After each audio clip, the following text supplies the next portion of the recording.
um sábado feliz e abençoado na presença de Jesus. E aproveite, já fique em pé para a gente cantar juntos e nos aquecermos juntos, cantando sobre o Espírito Santo e o poder de sua descida e de sua presença na nossa vida, e que você consiga sentir a presença dele que já está nesse lugar, e que o seu sábado seja regido e aquecido pela presença do Espírito Santo.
Eu gostaria de te convidar agora a pensar em tudo aquilo que você tem orado e buscado a Deus em oração.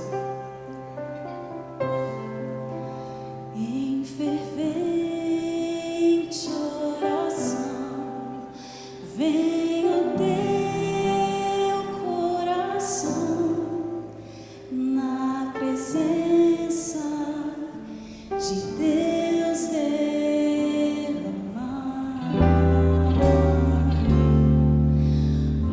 Só podes fluir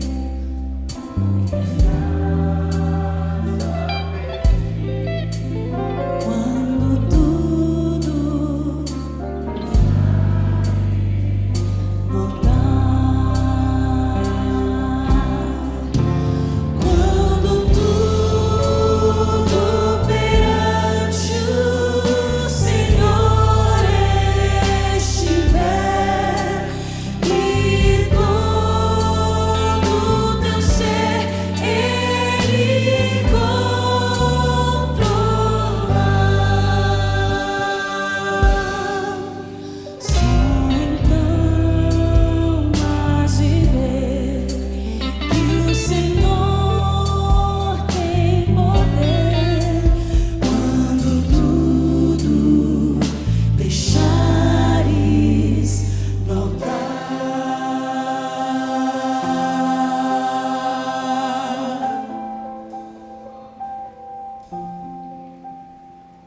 Esse é um momento especial para a igreja, porque é o momento onde A gente, na presença do Espírito Santo, na presença dos anjos, sobre o olhar de Deus, nós abrimos o nosso coração.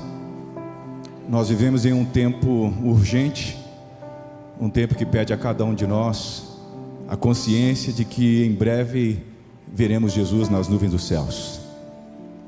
São tempos dificultosos que se aproximam de nós. A Bíblia não diz que serão dias felizes para o mundo, serão tempos de aflição. Mas será que é para esse tempo que você foi designado para estar? Você já pensou em fazer parte do remanescente? No livro de Esther, capítulo 4, 14, em uma época também muito parecida, quando o mundo se opôs àqueles que buscavam verdadeiramente a Deus, que queriam andar conforme Deus pedia que eles andassem, eles receberam ameaça de morte, de perseguição. E está escrito o seguinte: porque se de todo te calares nesse tempo, socorro e livramento doutra parte virá para os judeus, mas tu e a casa de teu pai perecerás. E quem sabe se para tal tempo como este chegaste a esse reino? A Pena Inspirada diz que, a respeito da história de Esther e de Mardoqueu, essas palavras que foram dirigidas por Mardoqueu a Esther podem aplicar-se a adultos e jovens de hoje. Quem sabe para tal tempo como este não chegasses a este reino. A despeito do que o mundo reserva para nós nesses dias, tempos trabalhosos, nós podemos ter a certeza que há um Deus que é capaz de livrar. Você confia nesse Deus? Você tem entregado o seu coração e a sua confiança a esse Deus? Eu convido você a curvar a sua fronte, clamando a um Deus que desde a antiguidade tem trabalhado em favor daqueles que esperam nele e nele confiam. Oremos. Querido bom Deus, nosso Pai, sabemos que a história do mundo, das nações, estão em Tuas mãos, que o Senhor não está alheio ao que está acontecendo. Há muita angústia, muita luta, enfermidade, fome, desemprego, violência que começa muitas vezes dentro do próprio lar. Mas o Senhor não está calado e os teus olhos também não estão tapados para que o Senhor não veja o que está acontecendo. Já preparastes um tempo de livramento, e em meio às tensões do mundo, a convites de guerra e guerras de fato acontecendo de todas as espécies, a tensões de desemprego, de fome, está o Senhor abrindo as tuas asas de bondade e misericórdia, de um modo geral sobre toda a humanidade, mas principalmente sobre aqueles que esperam em Ti e em Ti confiam, para que quando a hora vier, os seus pés não vacilem, nem para a direita e nem para a esquerda. Embasados na verdade, permanecerão firmes. Senhor, acrescenta-nos essa fé, para que possamos permanecer ligados nas palavras de Cristo Jesus, que antecipadamente disse o que iria acontecer. Quem sabe para um tempo como este, foi que o Senhor designou que estivéssemos vivos e aqui. Dá-nos uma fé forte para testemunhar do amor verdadeiro que vem do Teu santo trono. Tome uma brasa viva do Teu altar e purifica o Teu povo, para que eles possam andar em segurança e firmados com o olhar em Cristo Jesus, para chegar até ao lar que Ele preparou. Abençoe o Teu povo, abençoe a Tua liderança, abençoe a Tua igreja. Derrame sobre nós a justificação de Teu Filho Cristo Jesus, através do lavar do sangue dele, a nossa alma, o nosso corpo, de toda impureza e de todo pecado. E é em nome de Cristo Jesus Te agradecemos por nos perdoar, por nos restaurar. Amém, Senhor. Amém. Quando tudo perante o Senhor estiver e todo teu ser Ele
Feliz sábado, crianças! Tudo bem com vocês? Ah, que legal, que bom estar com vocês aqui mais um sábado para contar mais uma história da Bíblia. E a história de hoje, nós vamos falar sobre um jovem chamado José. José, ele tinha, olha a foto ali. José, ele tinha 11 irmãos. Morava com seus irmãos, com seu pai chamado Jacó e sua mãe. Jacó, certo dia, deu uma túnica muito linda para José. Sabe o que é uma túnica? É uma roupa assim, ó, grande, colorida. Vocês querem? Alguém quer vestir? Ih, quem pediu primeiro? Acho que foi ela. Pode vestir. Jacó deu uma túnica bem linda para José, porque ele era o filho que o Jacó mais amava. E os seus outros, pode ficar com ela. E os seus outros irmãos ficaram com muita inveja dele, ficaram com muitos ciúmes de José, porque era o filho mais amado. Principalmente, ele não gostava, pode sentar, meu amor. Principalmente quando José contava os seus sonhos. Sabiam que José, ele tinha revelações de Deus através de sonhos? Um dia ele sonhou que ele estava amarrando os feixes de trigo. Então, ele e seus irmãos, e os feixes de trigo de José se levantou e dos seus irmãos se curvaram perante ele. Quando ele contou esse seu sonho, os irmãos não gostaram. Eles pensaram, mas como pode? Nós algum dia iremos se curvar perante você? Outro dia ele sonhou também que o sol, a lua e 11 estrelas se curvaram diante de José. Seus irmãos ficaram ainda muito bravos com isso. Como pode um sonhador? Olha só. E outro dia, Jacó, o pai de José, falou assim: José, vá até o campo encontrar os seus irmãos. Eles estão lá cuidando do rebanho. E eu quero saber se está tudo bem com eles. Sabe o que os irmãos de José fizeram com ele quando chegou lá? Pegaram José. Eles estavam com muita raiva dele, muita inveja e ciúmes, e jogaram José dentro de um poço. Então, depois vieram alguns viajantes que iriam para o Egito. Eles disseram assim: não vamos matar José, vamos vendê-lo como escravo. E os viajantes levaram José para o Egito. Infelizmente, quando chegou na casa do Jacó, o pai de José, os irmãos deles disseram para ele que ele tinha morrido. Mentiram, dizendo que um animal muito selvagem havia matado José. Só que não, né? José foi levado como escravo. Quando chegou lá no Egito, Potifar, o oficial do rei Faraó, falou assim: nossa, eu vou comprá-lo. Vai ser o meu escravo e ele... Pode ficar aqui. Ele vai ser o meu escravo. E ele, vendo que ele era uma pessoa muito bondosa, José tinha um coração muito bondoso. Então, ele escolheu ele para ser o administrador da casa. Só que, sabe o que aconteceu depois? Inventaram uma mentira contra José, dizendo que ele fez uma coisa muito feia, só que ele não fez. E sabe para onde ele foi parar? Numa prisão. Ele ficou preso. E lá, lembra que ele contava o significado dos sonhos? Ele fazia também com os presos lá dentro. Aí, uma vez, o rei... Quem quer ser o rei? Quem quer colocar a coroa de rei? Você. Pronto, coloca a coroa. Aí o rei teve um sonho, o rei Faraó teve um sonho. E ele perturbado. O que significa esse sonho? Já sei. Mandaram chamar José, o interpretador de sonhos. E sabe o que foi que José falou? E ele falou para José assim: eu sonhei que umas 7 vacas magras e feias engoliram. Uau! 7 vacas gordas e bonitas, mas como pode? E também sonhou que 7 espigas feias, pequenas, engoliram 7 espigas grandes e bonitas. Mas como pode? Esse foi o sonho que o faraó contou para José. Aí José contou assim: já sei.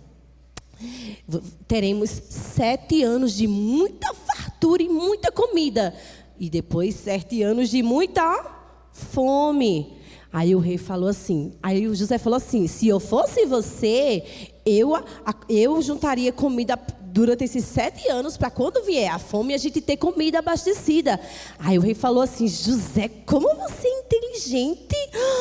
Estou admirado. Já quero você como o governador do Egito. E José passou de escravo para governador do Egito. Olha o que Deus fez na vida de José. E sabe o que aconteceu, crianças? Depois dos 7 anos de fartura, José administrando, juntando muita comida, veio a fome. E muitas pessoas vieram até José pedir o quê? Comida. E sabe quem veio também junto com essas pessoas? A família de José, todos os irmãos de José. E ele ficou muito feliz porque viu seus irmãos. E ele perdoou os irmãos de tudo que ele havia feito, de toda a maldade. E ainda chamou o pai, a família toda para ficar pertinho dele. E toda a família ficou juntinha de José. E o que a gente aprende com essa lição, crianças? Que mesmo em momentos difíceis, a gente tem que confiar em Deus. José tinha um coração muito bondoso. E ele confiou em Deus, acreditou. E é isso que nós temos que aprender hoje, tá bom? Vamos ser gratos a Deus por tudo, porque tudo tem o seu tempo. Deus sabe de todas as coisas, amém? Vamos orar? Posição para a oração. Papai do céu, muito obrigada por mais um sábado, por estar aqui com todas essas crianças, contando mais uma história da Bíblia. Abençoa cada criança, em nome de Jesus. Amém. Amém. Tchau, crianças.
Jesus na criação ofereceu dádivas: vida, verdade, liberdade, domínio.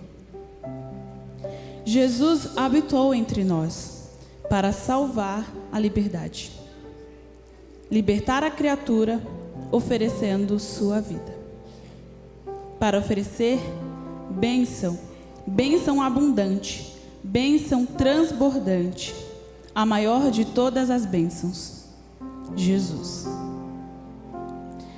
Mais um dia de lida, um mortal de mortais. Deus fala com ele. Deus fala com ele, vida que segue seu rumo normal. Abraão continuava construindo altares e continuava ofertando ao Senhor. A promessa do Senhor Deus não se cumpria. Os anos se passavam. A esperança se esvaiu por entre os dedos das mãos. Agora estão vazias, cansadas, velhas, sem vigor para produzir vida. Mas, de alguma forma, continuou acreditando. A realidade e a esperança se encontraram. Sara estava grávida.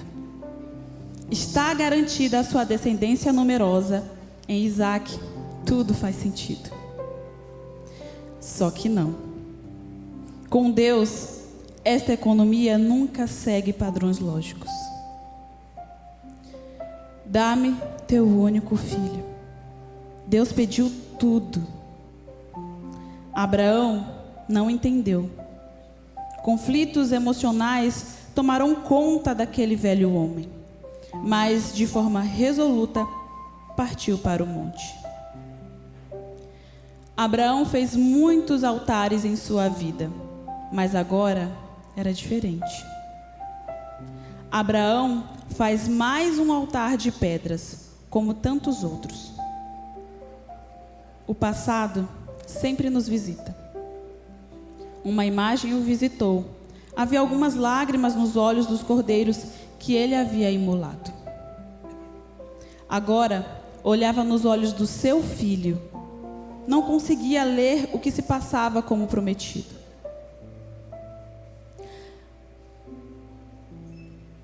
Ninguém jamais habitará este lugar.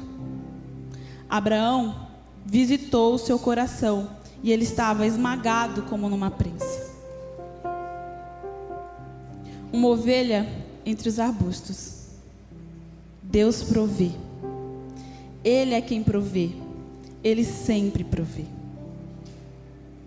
Abraão subiu a montanha com tudo a perder. Não perdeu. Abraão desceu a montanha, um novo homem. Abraão creu, reconheceu e se submeteu. Deu tudo e recebeu mais do que tudo de volta. Deus deu tudo. Não terá tudo de volta, mesmo assim deu. Você consegue entender? Você consegue entender?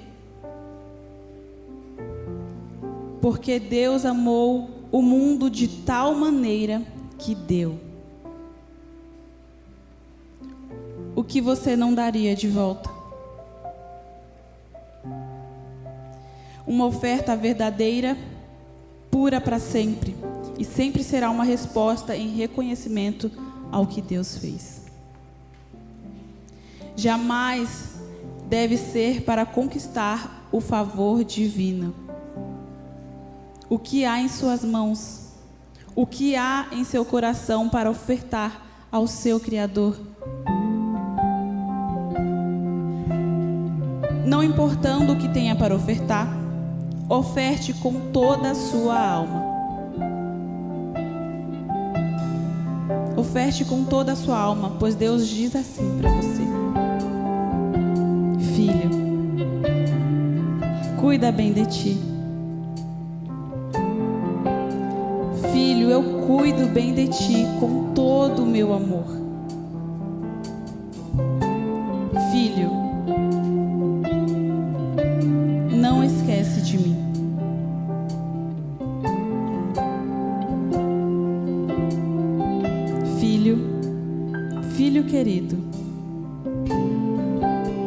cuida do que é meu, por um tempo será seu.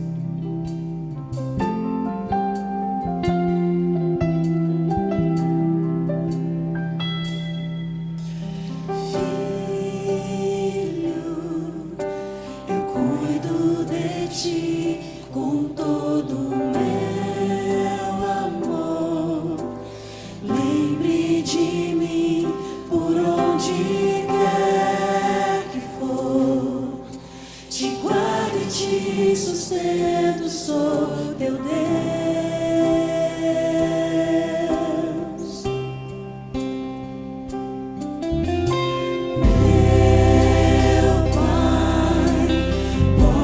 Sentir tua mão a me amparar. Em cada momento tu estavas lá, cuidando e me guardando. És meu Deus.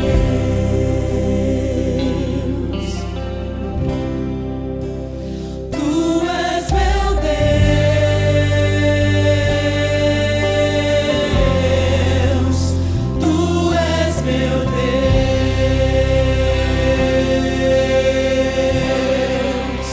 Tu és meu Deus. Tu és meu Deus. Tu és meu Deus. Tu és meu Deus.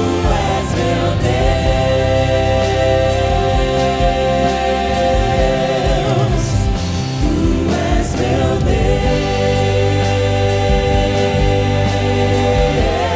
Deus. Tu és meu Deus.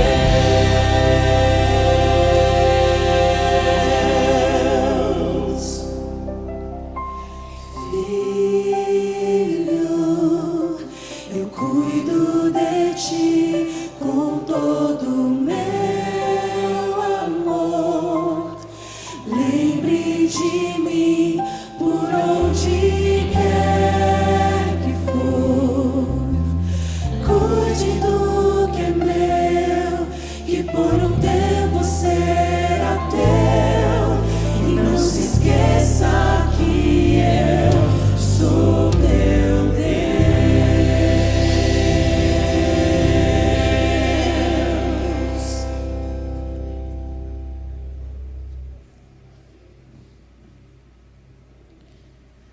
Alguns breves anúncios. Semana que vem teremos um evento super especial aqui na Igreja Central. O aniversário de 50 anos do grupo Tempo Jovem.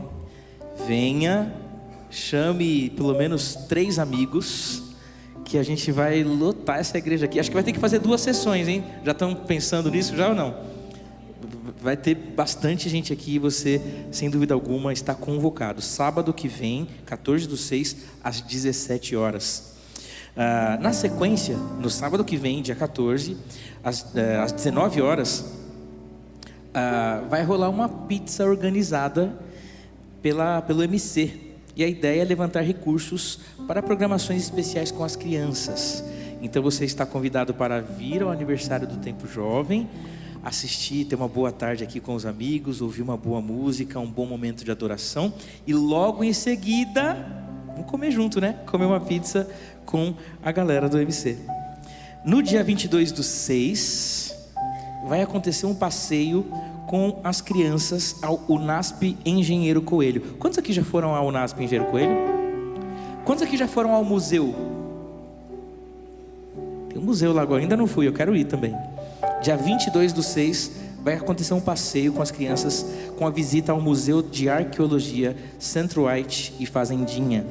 Pagamentos direto por Pix, e para maiores informações você pode mandar uma mensagem no WhatsApp. Que Deus abençoe você. Vamos seguir com o programa. Você pode se colocar em pé? A Bíblia diz: porque Deus amou o mundo de tal maneira que deu seu único Filho, para que todo aquele que nele crê, mas tenha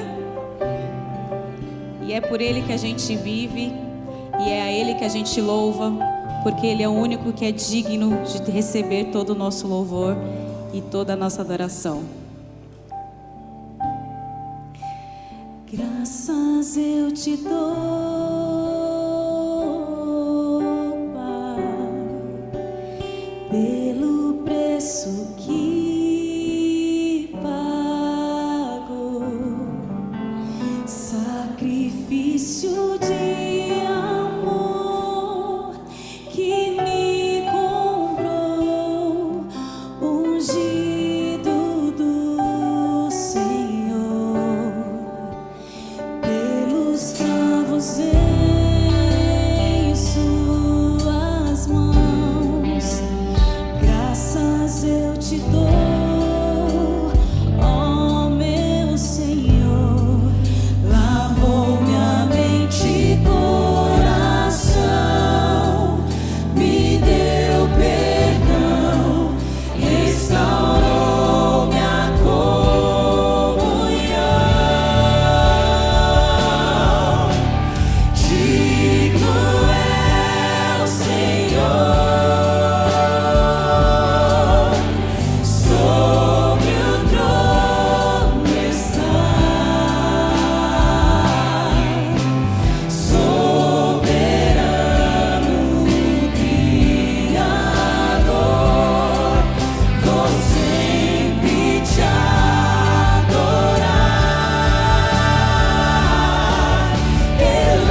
Elevo minhas mãos ao Cristo que venceu,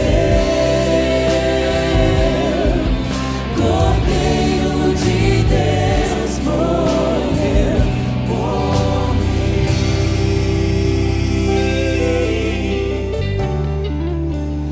mas ressuscitou.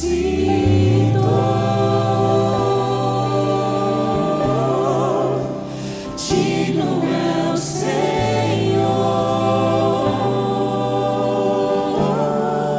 Você pode erguer suas mãos?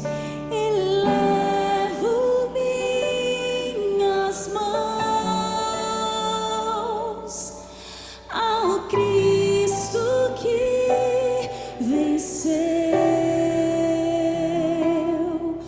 Cordeiro de Deus morreu por mim,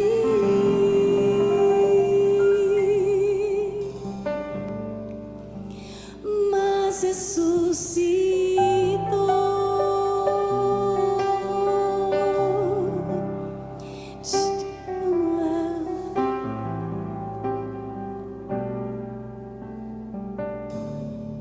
Santo, santo, santo é o nosso Senhor, digno de toda a nossa adoração. Obrigado, Senhor, por esse presente que o Senhor nos dá de poder te adorar. Nesse momento nós vamos fazer isso no estudo da Tua Palavra, que o Teu Espírito traduza tudo aquilo que vai ser dito. É o que eu te peço por Jesus, amém. Feliz sábado para você, obrigado, Renato, pela mesinha. É bom louvar ao Senhor, não é? A gente não vem aqui buscar nada, a gente vem aqui humildemente entregar a nossa adoração, na certeza de que Ele aceita a nossa adoração. Foi já dado alguns anúncios, vou reforçar um deles. Sábado que vem é um dia especial para a nossa comunidade, 50 anos do Grupo Tempo Jovem. Põe na tua agenda, você não pode faltar. É importante que você chegue cedo, vai ter bastante gente aqui. Abre sua Bíblia em Gálatas capítulo 5, nós vamos ler o verso 22 e 23. Como você sabe, nós estamos tratando do fruto do Espírito e das características do fruto, as virtudes do fruto, as virtudes do Espírito Santo. E nós já estudamos sobre algumas delas e hoje nós vamos sublinhar outra. E eu leio assim, eu quero convidar você agora a se desconectar das coisas que estão fora daqui, em espírito de reverência, se conectar com o alto e com a palavra de Deus. Se você trouxe sua Bíblia física, abre ela agora em Gálatas capítulo 5, verso 22 e 23. Se você não trouxe só no seu aplicativo, abre o seu aplicativo agora. Aproveita até para desconectar de outra coisa que você esteja fazendo no celular e conecta na tua Bíblia, pode ser? Capítulo 5, verso 22 e 23 diz assim: mas o fruto do Espírito é amor, alegria, paz, longanimidade, benignidade. Tudo isso já tratamos. Agora você sublinha bondade, é o que vamos falar hoje. Fidelidade, mansidão, domínio próprio. Contra essas coisas não há lei.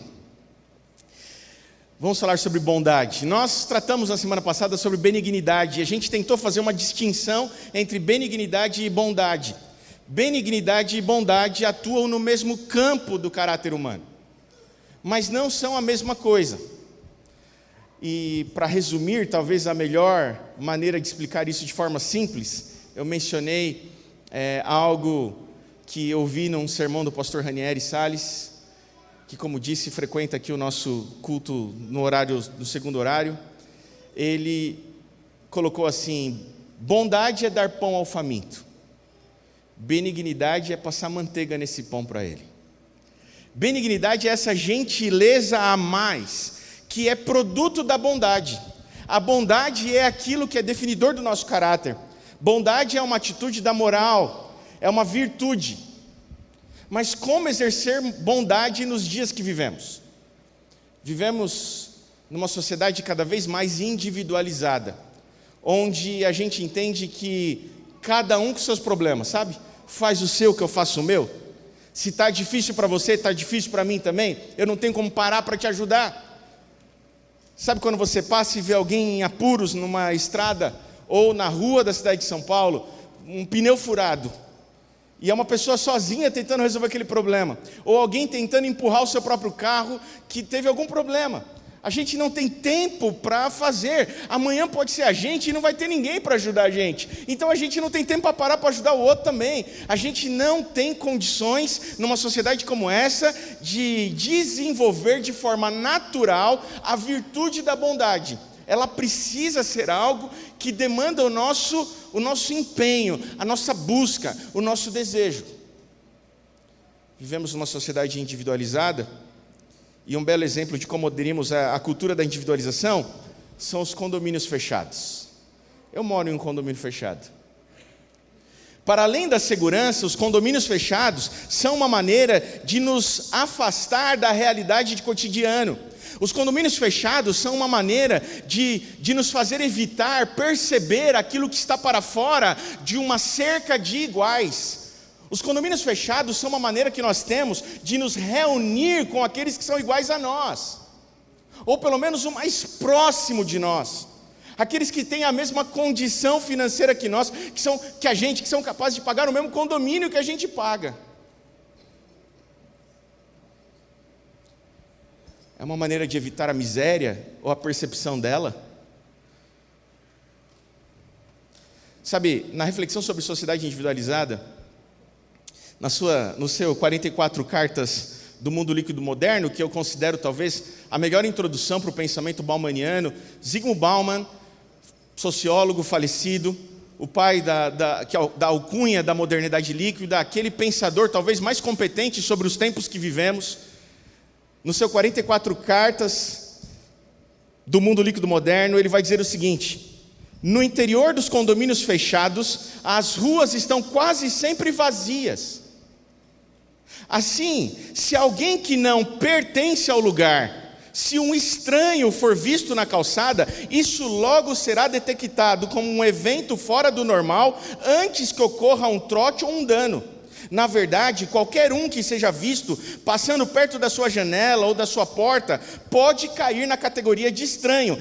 Sabe quem é o estranho? É essa gente assustadora, cujas intenções ou cujos próximos passos ninguém sabe prever ao certo.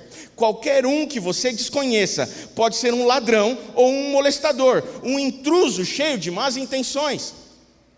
Na busca da individualização, a gente desaprendeu a negociar com o diferente, de maneira que todos aqueles que não são comuns a nós passam a ser estranhos, e todo estranho a nós cai na categoria de um potencial problema e risco. Como é que eu vou parar para ajudar? Vai que é um golpe, vai que é um grupo de assaltantes fingindo que está precisando de ajuda para trocar o pneu, e eu vou parar aqui, eles vão roubar meu carro. Como desenvolver a bondade numa sociedade individualizada?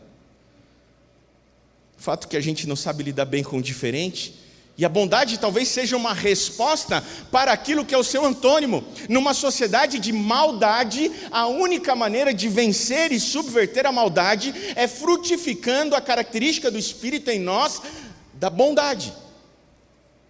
A bondade é a única maneira de subverter a maldade. Acontece que a bondade não aparece de maneira passiva, a bondade sempre é uma iniciativa ativa. Nós precisamos querer ativamente praticar a bondade em uma sociedade de maldade. Ainda no mesmo capítulo, Bauman vai dizer assim: quanto mais tempo as pessoas passam na companhia de suas iguais, interagindo de modo superficial e casual para evitar o risco de incompreensão e a necessidade ainda mais onerosa e incômoda de traduzir diferentes universos de significado, é mais provável que desaprendam a arte de negociar significados comuns e modos de convivência satisfatórios para todos, já que se esqueceram das habilidades necessárias para conviver com a diferença ou por negligência nunca as aprenderam. Elas veem a perspectiva de enfrentar face a face os estranhos com uma crescente apreensão.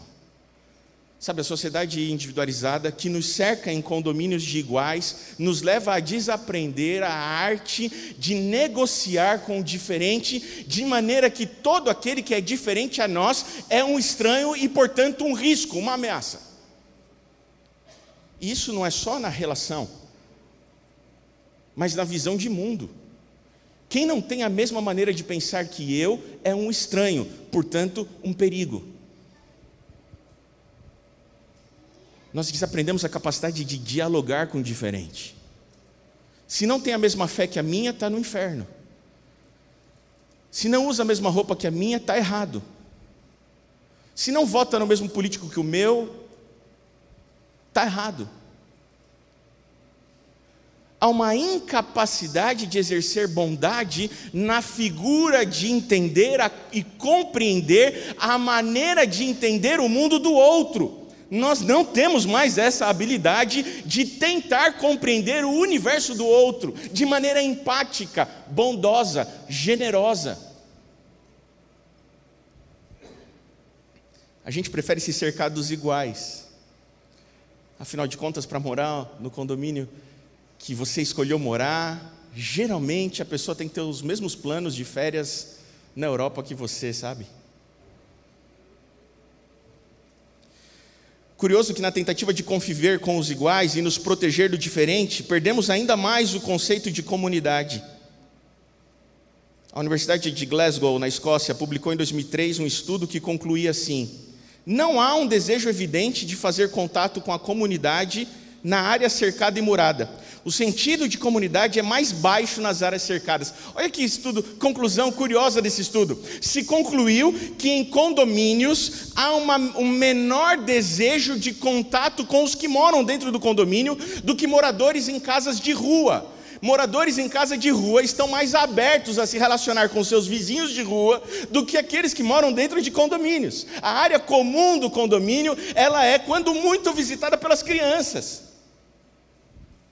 Porque as pessoas que escolheram morar em condomínio fechado já foram lá justamente para não serem perturbadas por ninguém. Ninguém bate na porta do outro dentro de um condomínio sem interfonar antes, sem provar que é quem é, e sem receber uma prévia autorização do controlador de acesso. Percebe? Condomínios têm controladores de acesso.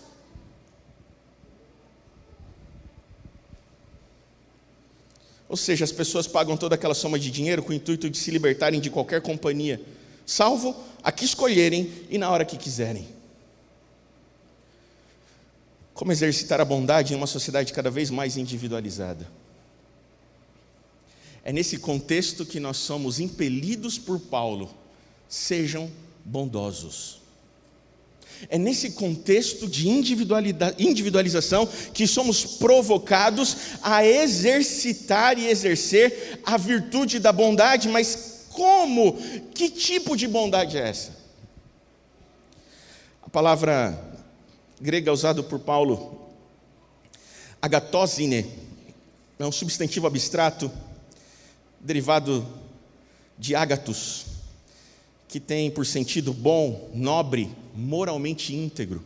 Se benignidade tem a intenção da gentileza no fino e delicado trato com o outro, a bondade tem que ver com a integridade e justiça. A pessoa boa é a pessoa íntegra e justa. É a pessoa que busca fazer o que é certo.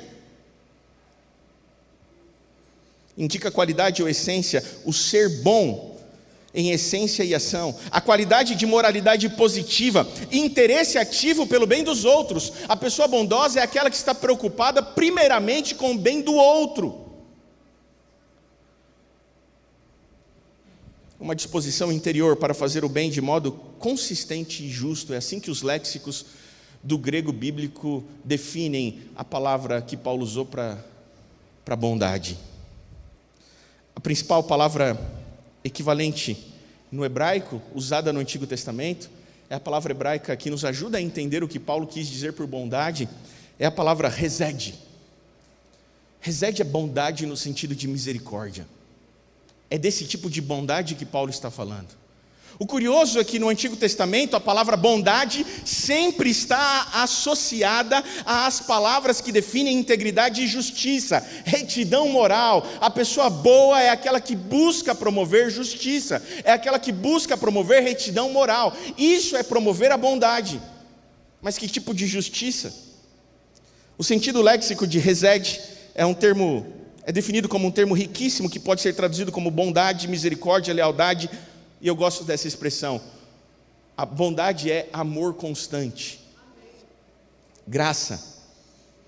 Uma das aparições mais importantes da palavra hesed no Antigo Testamento, traduzido como misericórdia ou bondade, a depender da tradução, está no famoso texto ético de Miqueias. E aí eu queria convidar você a abrir sua Bíblia em Miqueias, capítulo 6, verso 8. Você conhece esse verso de cor? É talvez a definição de perfeição bíblica. O que é ser perfeito na Bíblia? É isso aqui que Miqueias coloca no capítulo 6, verso 8. E aqui aparece a expressão bondade, associada a outras ideias, especialmente as ideias de justiça. Olha o que Deus diz através de Miqueias no capítulo 6, verso 8. Ele diz assim, essa é o resumo ético do que é o cristianismo. Se você pudesse definir o que é ser um cristão é isso aqui que está em Miqueias 6,8, quando diz assim: Ele te declarou ao homem o que é bom. Olha o que é bom. Qual é a definição de bom? De bondade. Ele declarou, Deus definiu o que é bom. Ele te declarou ao homem o que é bom e que é o que o Senhor pede de ti, que pratiques a justiça. Percebe? Bondade é a prática da justiça, a promoção da justiça. Que pratiques a justiça e ames a hesed, a bondade. Ames a bondade. E aqui na Almeida Revista Atualizada foi traduzido bondade, foi traduzido por misericórdia. Ames a misericórdia e andes humildemente na presença do teu Deus. Isso é perfeição na Bíblia. Esse é o resumo ético do que é ser cristão. Ser cristão é praticar a justiça, amar a bondade e andar na presença de Deus. Mas o que é bondade e justiça juntas? Há inúmeras reprimendas nos profetas do Antigo Testamento a respeito da promoção da justiça e da prática da bondade. Em geral, todas elas são direcionadas às minorias veterotestamentárias. Você lembra das minorias veterotestamentárias? O órfão, a viúva, o estrangeiro e o pobre. Quem é o alvo primeiro e principal da bondade do cristão? As minorias. O pobre, o órfão, a viúva e o estrangeiro. O estrangeiro. A gente é convocado a tratar bem o estrangeiro. Não a sair deportando ele, a tratar bem. Isso é cristianismo. Você entende? Olha o que Zacarias fala no capítulo 7, verso 9 e 10. Assim falou o Senhor dos Exércitos: praticai a justiça verdadeira, mostrai bondade e compaixão, cada um para com seu irmão, e não oprimais a viúva, o órfão, o estrangeiro e o pobre. É em relação a estas minorias de maneira especial que a teologia veterotestamentária propõe o exercício da bondade.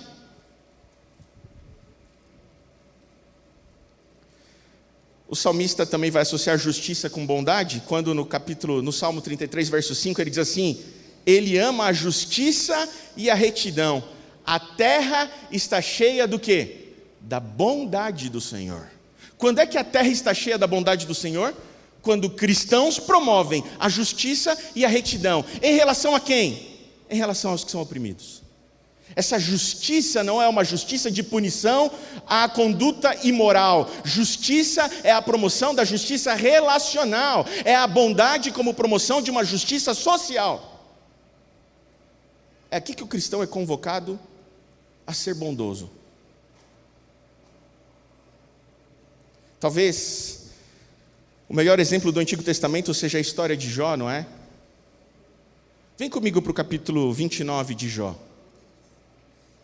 Você lembra o que é dito por Moisés sobre Jó?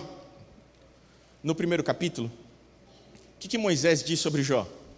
Que Jó era um homem íntegro, reto, temente a Deus e que se desviava do mal.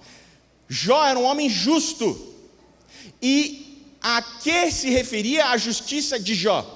A justiça de Jó é representada, depois Deus vai dizer isso sobre Jó, ainda no capítulo 1 e também no capítulo 1 ainda mais adiante, quando ele discute com Satanás. Ele diz assim: viu o meu servo Jó, homem reto, íntegro, temente a Deus e que se desvia do mal. O que é ser justo como Jó é justo? Capítulo 29, verso... A gente poderia ler o capítulo 31 também. Eu convido você depois a ler o capítulo 31. O que fazia de Jó um homem íntegro e justo não era a impecabilidade de Jó. Era a promoção da justiça e da bondade.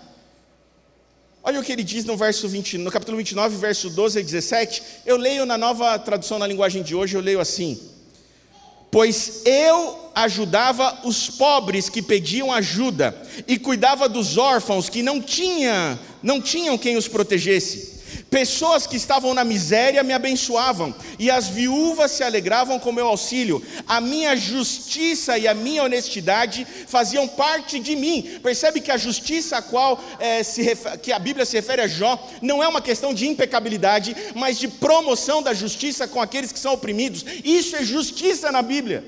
O homem justo é aquele que promove justiça relacional em uma comunidade, em uma sociedade.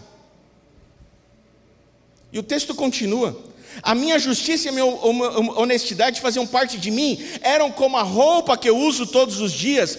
Eu era os olhos para os cegos e pés para os aleijados, era pai dos pobres e defensor dos direitos dos estrangeiros. Esse é o homem justo. Eu acabava com o poder dos exploradores e livrava das suas garras as vítimas. Isso é ser bondoso. Isso é justiça na Bíblia. Esse é o homem íntegro. No seu livro Ciência do Bom Viver, na página 187, eu vou pedir que coloque na tela para a gente, se for possível. Eu queria que você lesse comigo. Kellen White fala, em Ciência do Bom Viver, página 187. Olha o que ela diz. A palavra de Deus, olha, aqui é uma boa ilustração do que é bondade. A preocupação com o outro. Olha o que ela diz. A palavra de Deus não sanciona nenhum plano que enriqueça uma classe pela opressão e o sofrimento de outra. Qualquer sistema baseado na promoção de riqueza de uma classe em opressão à desigualdade ou a promoção da desigualdade econômica não é plano de Deus. A palavra de Deus não sanciona nenhum plano que enriqueça uma classe pela opressão e o sofrimento da outra. Em todas as nossas transações comerciais, ela nos ensina a colocar-nos no lugar daqueles com quem estamos tratando, a considerar não somente o que é nosso, mas também o que é dos outros. Olha só, se eu sou um homem de negócios, não penso só no meu lucro. Eu penso na condição do outro também, do meu cliente, do meu funcionário. Você entende o que é bondade? Você entende o que é justiça? Qualquer estrutura de sistema econômico que envolva o enriquecimento de alguns, através da exploração de outros, é nefasto, não é plano de Deus.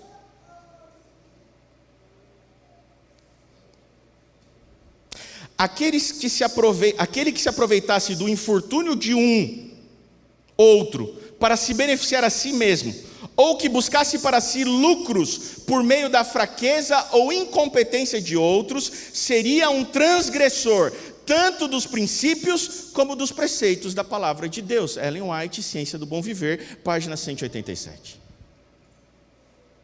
A bondade é a promoção da justiça. A bondade é uma virtude ativa na promoção da justiça, não é apenas uma atitude passiva, ela freia o mal e a injustiça de forma ativa. Mas a bondade também é uma expressão de reumanização do ser humano. Se ela é uma expressão da justiça, ela também é uma expressão de reumanização. Em uma sociedade de desumanização, a bondade é aquela que reumaniza o outro. O homem bom é aquele que reumaniza aquele que foi desumanizado.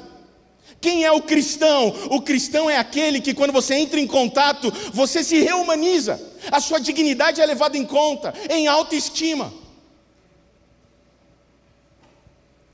Lemos no Evangelho de Lucas a famosa história do bom samaritano. E talvez no Novo Testamento seja o melhor exemplo do que é a definição de bondade, não é? E ela é motivada por uma desagradável pergunta feita a Jesus por um líder religioso. Vem comigo para o capítulo 10 de Lucas. Você conhece essa história? Capítulo 10 de Lucas, essa história diz assim, verso 25 em diante. E eis que certo homem, intérprete da lei, o líder do estabelecimento religioso, se levantou com o intuito de pôr Jesus à prova e disse-lhe: Mestre, que farei para herdar a vida eterna? Então Jesus lhe perguntou: o que está escrito na lei? Como interpretas? Aquele homem queria pegar Jesus e faz duas perguntas ruins. A primeira pergunta daquele homem é: o que eu preciso fazer para ser salvo? Ele não tinha entendido nada, porque salvação não tem que ver com fazer, tem que ver com aceitar o que foi feito.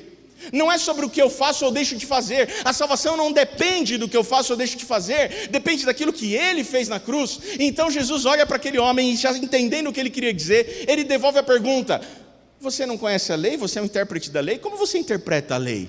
E aquele homem responde achando que tinha entendido. É óbvio que eu sei o que se trata. Ele responde assim, a isso ele respondeu, verso 27, amarás o Senhor teu Deus de todo o teu coração, de toda a tua alma, de todas as tuas forças e com todo o teu entendimento, e amarás o teu próximo como a ti mesmo. Então Jesus no verso 28 responde: muito bem, você sabe, é só você fazer isso, vive isso de verdade. O problema é que você sabe a boa teologia, mas você não sabe a prática da fé. O problema é que você sabe tudo sobre doutrina, mas sabe pouco sobre amar o próximo de verdade.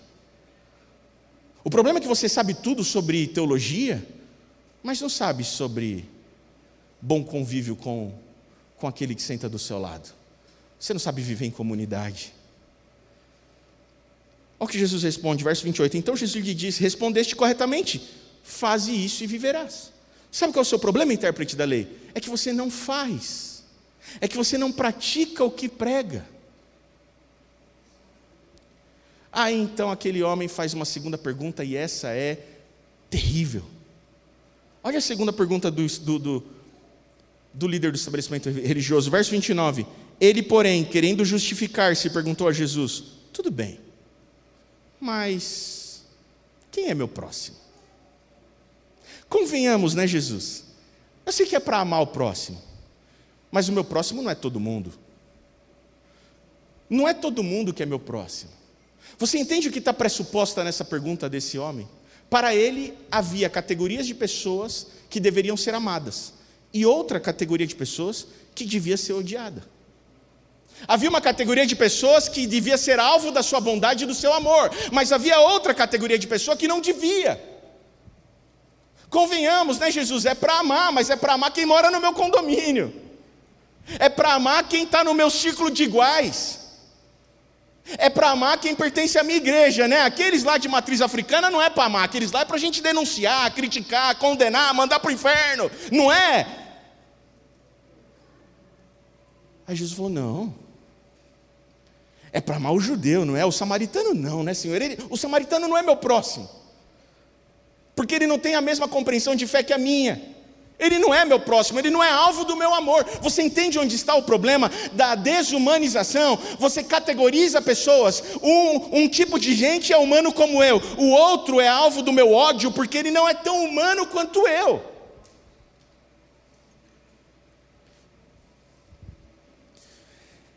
Essa pergunta sobre quem é meu próximo, talvez seja a que melhor representa uma sociedade individualizada.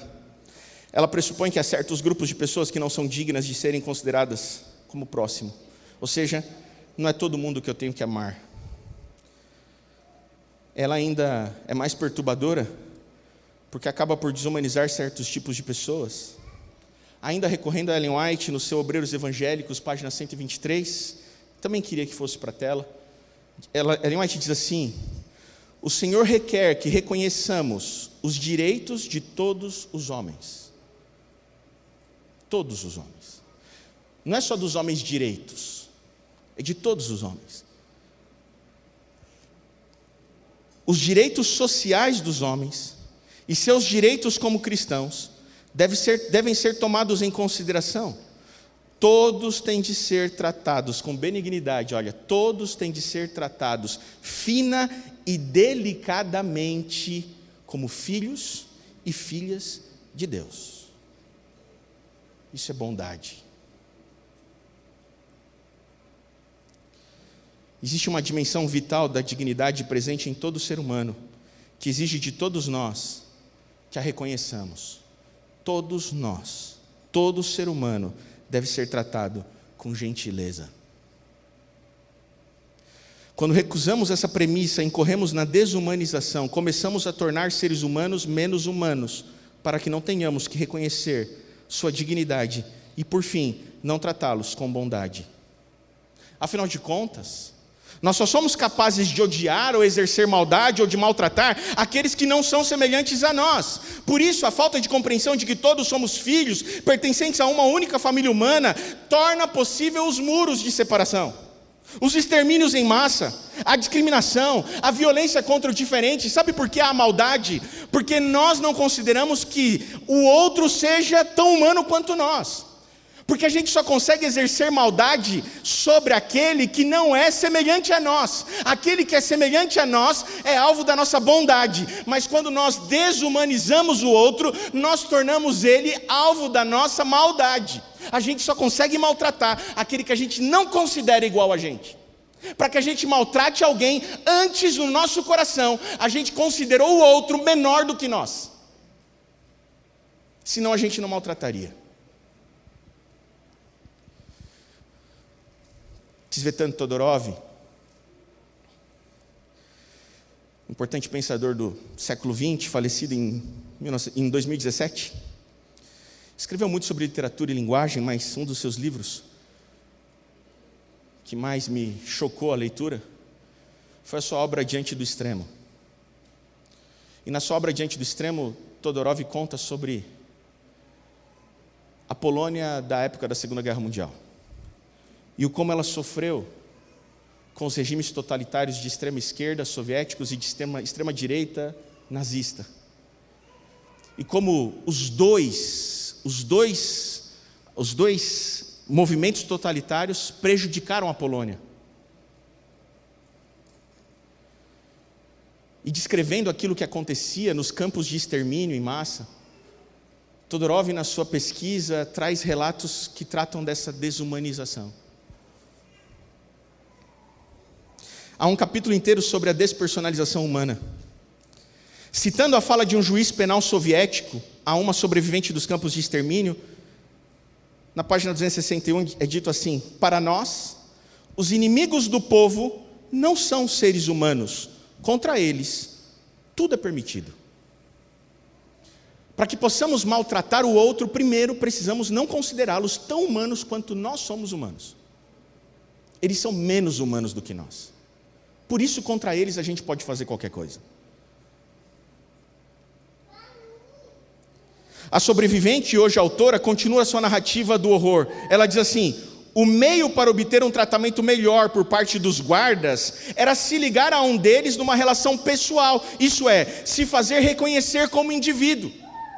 A maneira de ser melhor tratado por um guarda que tinha a função de oprimir era se fazer pessoalmente ligado a ele, era tentar convencer o guarda de que você também era semelhante a ele, você também era humano tanto quanto ele, e aí o guarda tinha mais dificuldade de maltratar, porque nós temos dificuldade de maltratar aqueles que são iguais a nós. Quando maltratamos alguém, antes precisamos torná-los diferentes e menores que nós. Isso é maldade, o oposto da bondade.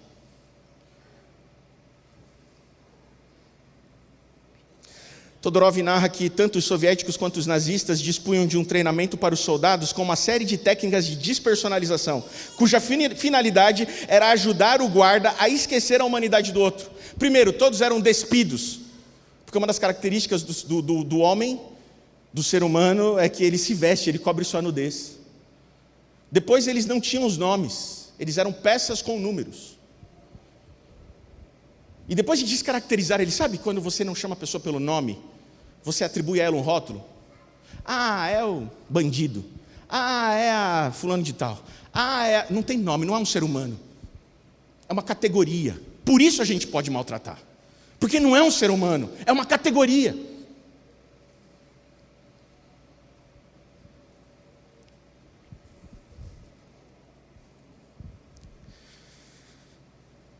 Uma outra historiadora citada por Todorov pergunta a um líder dos campos de extermínio: já que os iriam matar de qualquer forma, qual o sentido de humilhá-los? Se vocês já iam matar, para que humilhar antes? E aquele soldado respondeu: para condicionar aqueles que deveriam executar essas ordens, para que lhes fosse possível fazer o que tinham que fazer, para que os guardas pudessem maltratar no nível que deviam ser maltratados aqueles prisioneiros. Eles precisavam antes mostrar para os guardas que aqueles prisioneiros não eram tão gente quanto os guardas eram gente. Por isso eles humilhavam antes, para que o guarda pudesse então conseguir maltratar. Despersonalizavam, desumanizavam. Sabe o que é a bondade do fruto do Espírito? É a reumanização de uma sociedade que desumaniza os outros. O cristão é aquele numa sociedade que reumaniza o seu próximo, aquele que está do seu lado. Todorov descreve que os guardas evitavam se referir aos indivíduos por seus nomes ou mesmo como pessoas. Chamavam-nos de peças. Quantas peças serão exterminadas? E Todorov descreve: aliás, o grande número produz o mesmo efeito. Matar 2 pessoas é, em certo sentido, mais difícil que matar 2.000 pessoas. Matar 2 pessoas é mais difícil do que matar 2.000. Raramente os percebi como indivíduos, dizia o guarda. Era sempre uma enorme massa, declara Stengel. Todos nós continuamos a reagir assim ao anúncio de milhares de mortos. A quantidade despersonaliza as vítimas e dessa forma nos insensibiliza. Uma morte é uma tristeza, 1 milhão de mortos é uma informação.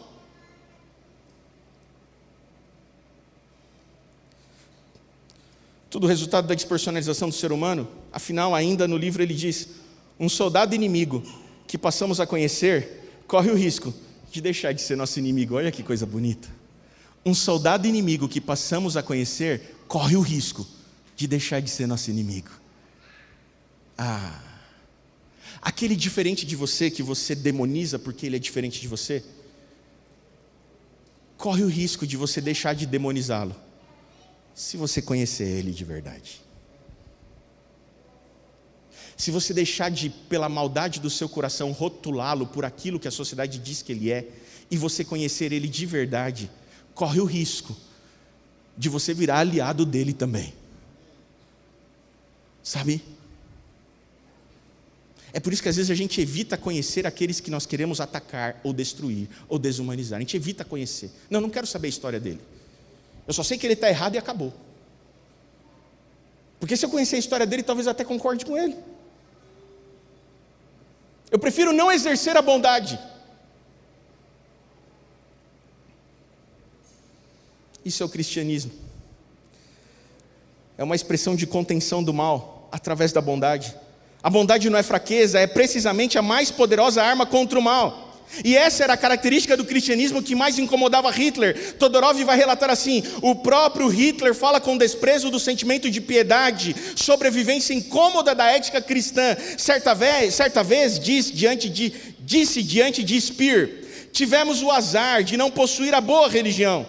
Hitler falando sobre a religião dominante na Europa. Tivemos o azar de, na Europa, não termos sido educados na boa religião. Tivemos esse cristianismo aí, não é a boa religião. Tivemos o azar de não possuir a boa religião. Por que não temos a religião, entre aspas, escrito aqui no livro Diante do Extremo? Por que não temos a religião dos japoneses, para a qual se sacrificar por sua pátria é o bem supremo? Ou a religião muçulmana também seria muito mais apropriada que esse cristianismo com a sua tolerância debilitante. As outras religiões são preferíveis ao cristianismo precisamente porque não valorizam tanto a bondade pelos fracos. Esse é o problema do cristianismo.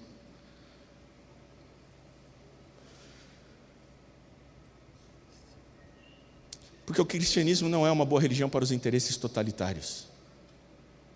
O cristianismo não é uma boa religião para os interesses de controle, nem mesmo os interesses religiosos de controle. Porque o cristianismo é a religião da liberdade e da dignidade humana. A história de Jesus encerra depois que ele conta a história que você conhece do bom samaritano, que um homem ferido passou o líder religioso, passou o levita, ninguém ajudou o homem ferido, e então passou o samaritano, aquele que era o alvo da discriminação. Então ele ajuda, ele dá dinheiro, ele leva para a hospedaria. E quando termina, Jesus pergunta assim para o líder religioso, no verso 36 e 37 do capítulo 10 de Lucas: qual desses três te parece ter sido próximo do homem que caiu nas mãos dos salteadores? Respondeu-lhe o intérprete da lei: o que usou de bondade para com ele. Ele se recusou a dizer o samaritano, mas ele precisou admitir que o herói da história de Jesus era justamente aquele que não tinha a mesma fé que ele. O herói da história de Jesus era precisamente o não religioso que havia entendido a essência da lei, mesmo não sendo observador da letra da lei como escriba. Você entende a importância que Paulo dá em Gálatas? Sobre compreendermos a essência da lei e não sermos apegados à letra da lei. O samaritano não entendia nada da letra da lei, ele não guardava a letra da lei, mas ele tinha entendido tudo sobre a essência da lei, que era amar a Deus sobre todas as coisas e ao próximo como a ti mesmo. Por isso, a bondade é uma resposta a essa sociedade desumana. Precisamos lembrar que o fruto do Espírito aparece em Gálatas 5, em oposição às obras da carne, você lembra? Foi o grande filósofo Baruch Spinoza quem disse que o melhor caminho para vencer as inclinações humanas não era condenar os vícios, mas ensinar as virtudes. Parece que Paulo tinha entendido bem isso. Às vezes a gente que é religioso gosta de condenar os vícios, não é? Ou a gente vive a nossa religião no caminho da contenção dos vícios. Deixa eu te dizer uma coisa muito prática da vida cristã. Para de tentar combater os seus vícios. Começa a tentar promover na sua vida as virtudes. Elas é que são capazes de subverter os vícios. Não é sobre deixar de praticar as obras da carne. É sobre andar no Espírito. Verso 16, andai no Espírito. Primeiro, andai no Espírito.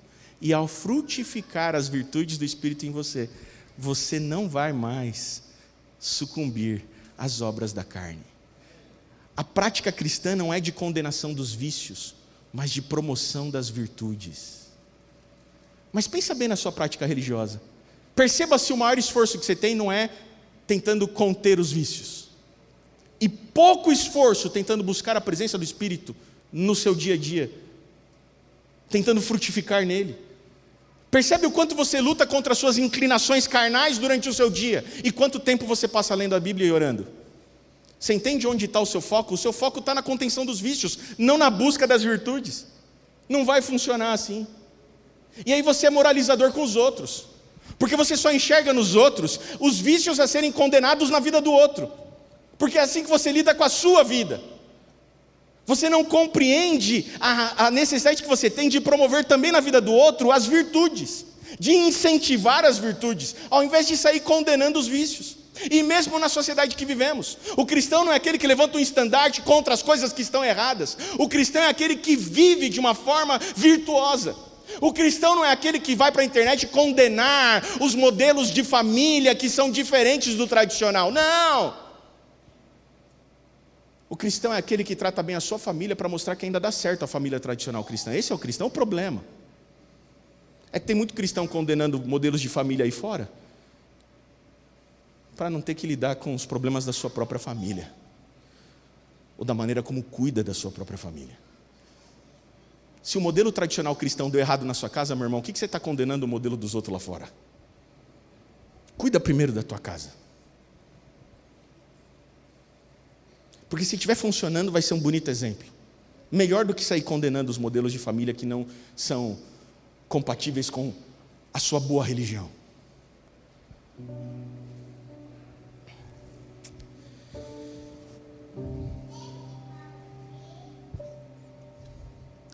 Eu encerro com Romanos capítulo 12, verso 20 e 21.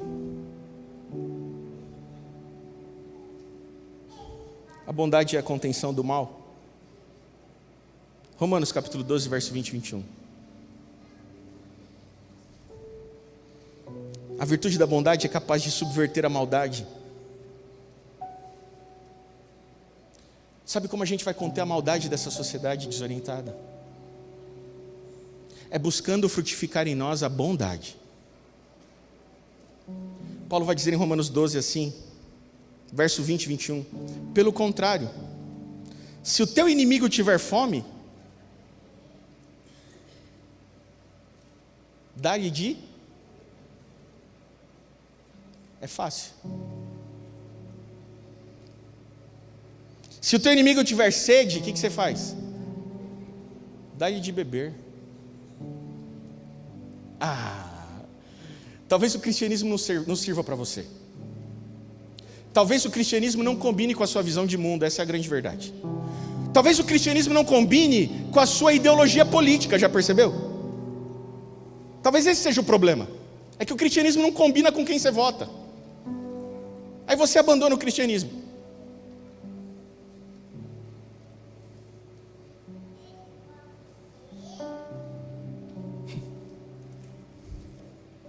Como é que você vai sustentar, não é? As suas ideias que você fala no almoço de família, se elas não são compatíveis com o cristianismo. Então é melhor encontrar outro cristianismo, pastor. Esse aí eu não gosto. Inclusive, o senhor mandou mal hoje, hein? Estava até indo bem.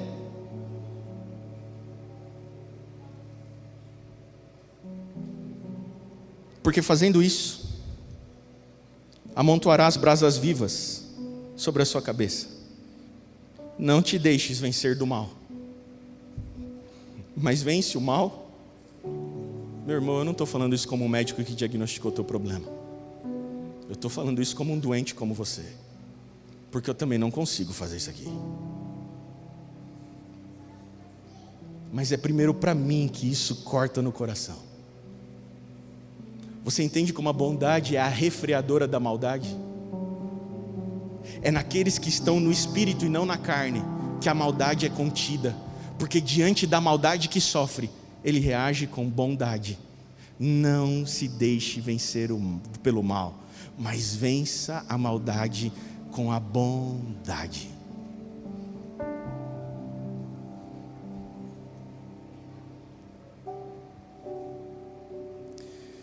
É Rousseau quem ia dizer que o homem é naturalmente bom e que a sociedade o corrompe. Essa visão iluminista influenciou profundamente a modernidade e ainda ecoa hoje na ideia de que, já que nós somos naturalmente bons, basta seguir nosso coração, não é? Todo mundo é bom lá no fundo, não é verdade? A visão de mundo judaico-cristã vai dizer que o homem é virtualmente iníquo seu coração não é bom, ele precisa ser convertido e transformado pelo Espírito. O Evangelho apresenta algo mais profundo, mais realista e mais redentor que o humanismo. A bondade natural de Rousseau não é suficiente para curar a maldade do mundo. E todas as ideias decorrentes da linha humanista de Rousseau não são o caminho para resolver a maldade do mundo. Há algo mais elevado que isso. Nós chamamos de cristianismo. O Espírito é necessário não para fazer o homem parecer bom, mas para torná-lo bom de verdade. Rousseau sonhou com a bondade natural. O Espírito realiza a bondade sobrenatural. Não aquela que vem do instinto, mas aquela que nasce da cruz. Curiosamente, é bastante popular dizer de Rousseau que ele amava a humanidade, mas odiava o seu próximo, sabe? Foi assim a vida de Rousseau. Ele defendia as crianças, mas os 5 filhos que teve, ele deixou no orfanato, ainda em vida. Esse é o problema do humanismo. Ele é capaz de compreender o que é bom, mas é incapaz, sem a presença do Espírito, de se tornar bom. O cristianismo não é sobre a teologia da bondade. É sobre seres humanos bondosos. O mundo é um lugar tão cruel, tão hostil, tão agressivo. E a única expressão de graça alternativa a esse mundo é a graça do Evangelho e a bondade. O problema é que às vezes do púlpito é o lugar em que a gente tem menos visto a promoção da bondade. Discursos de ódio, promoção da desumanização nos discursos.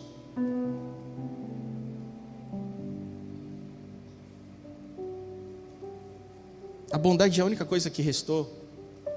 A única coisa que difere a nossa religião dessa sociedade desorientada não é a nossa roupa, não é a música que a gente ouve, não é isso. É a capacidade de sermos bondosos em um mundo de maldade. Se você não está conseguindo, lembre-se, Deus é bom. E a sua bondade nos persegue. Não é isso que Davi falou no Salmo 23, verso 6? Certamente que a bondade e a misericórdia me perseguirão todos os dias da minha vida. Não está conseguindo ser bom? Se vira para Ele mais um pouquinho, porque a bondade dEle está sobre você. Ela é capaz de fazer frutificar em você essa bondade. A bondade persegue, protege. Sabe os pais na praia, nos aglomerados de gente, agarra na mão dos filhos assim? A gente persegue os filhos, não persegue? A gente segura forte na mão para eles não escaparem, para eles não se perderem no meio da multidão. Essa bondade que protege e persegue é a maneira como Davi compreendia a bondade de Deus. Ela persegue você. A bondade de Deus persegue você todos os dias. Mas não porque você é bonito ou especial. É para que você aprenda com Ele a ser bom com o seu próximo. Eu quero encerrar e antes de orar eu queria que a gente cantasse sobre essa bondade dEle que nos persegue. Pode ser? A gente pode ficar em pé para cantar? O louvor está aqui. Vamos cantar sobre essa bondade de Deus que persegue a gente.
fogo, na escuridão, tua presença me conforta. Eu sei que és o meu Pai, que amigo és, eu vivo na bondade de Deus. És fiel em todo tempo, em todo tempo tu és tão bom, com todo fôlego que tenho, eu cantarei da bondade de Deus. Tua bondade me seguirá, tua bondade me seguirá, Senhor. Tua bondade me seguirá, Senhor. Eu me rendo a ti, te dou meu ser, entrego tudo a ti. Tua bondade me seguirá, Senhor. Tua bondade me seguirá, Senhor. Tua bondade me seguirá, Senhor. Eu me rendo a ti, te dou meu ser, entrego tudo a ti. Tua bondade me seguirá, Senhor. És fiel em todo tempo, em todo tempo tu és santo.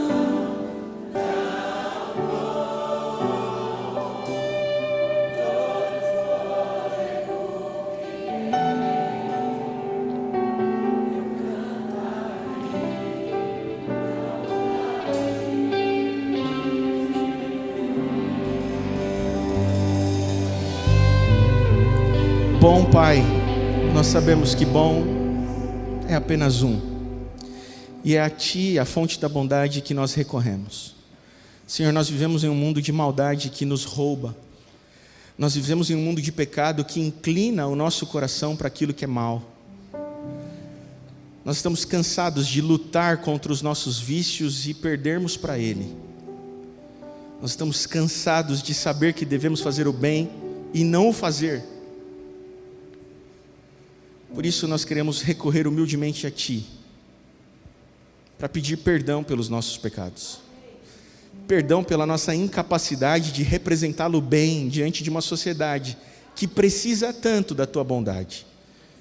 Senhor, transforma o nosso coração, converte o nosso coração, que a Tua bondade que nos protege e nos persegue, para além de nos perseguir, nos encontre de coração aberto, para que através do Teu Espírito ela seja frutificada em nós, e ao ser frutificada em nós, nós possamos permear essa sociedade maldosa com a Tua bondade, não porque haja algo de bom em nós, mas que porque por alguma razão o Senhor escolheu habitar em nós, e ao viver em nós, que o Teu Espírito nos faça mais semelhantes a Ti.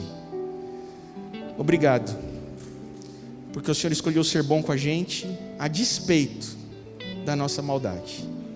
Salva-nos na Tua graça. É o que nós te pedimos por Jesus, amém. Deus abençoe você, um feliz sábado.